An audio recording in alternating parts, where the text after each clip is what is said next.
Washington, D.C., some of them prepared to storm the Capitol because that's what they were told to do. A CNN analysis finds President Trump's inner circle, just like Trump himself, has been spewing ominous lies, militant language, and helped stoke the flames of an attempted insurrection.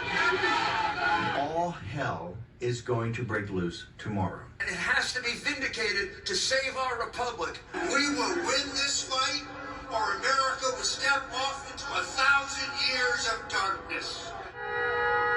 The battle cries wrapped in their delusional lies about a stolen election.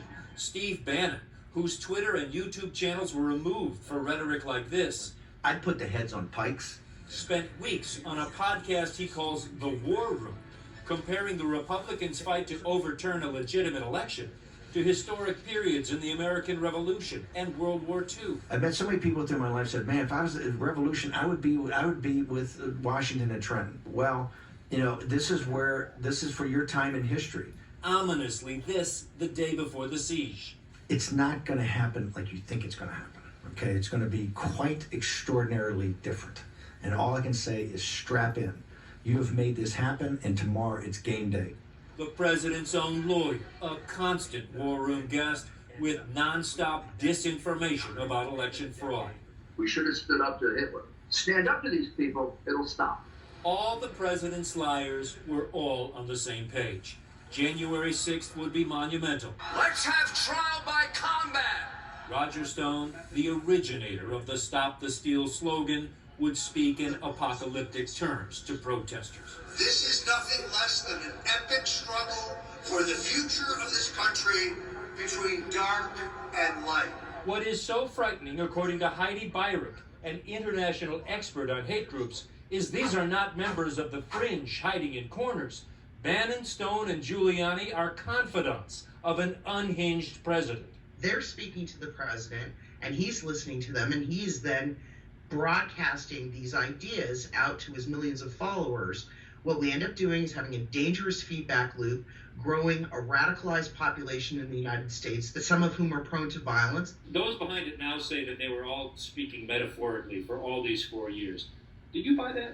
I absolutely don't believe that they were speaking metaphorically. This is a social movement that has been building, has been organizing since Trump came into office, that we're getting more and more extremists, more and more people angry, and it just exploded on the 6th.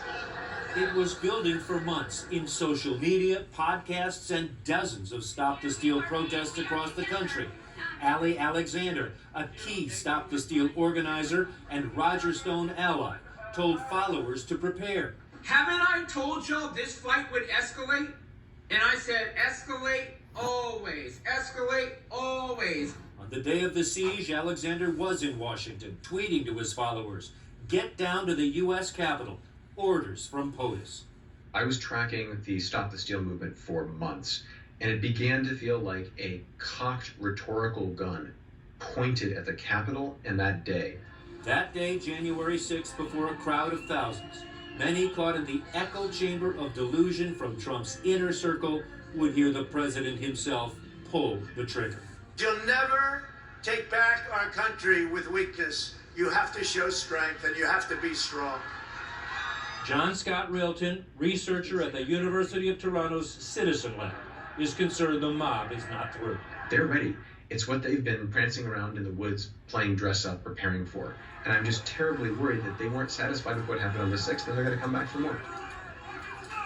Of those mentioned in this story, Anderson, Bannon, and Giuliani did not respond. Ali Alexander claimed no involvement in the storming of the Capitol, and Roger Stone told us his lawyers will be watching for what he calls our defamatory attempts to say he is somehow inciting violence.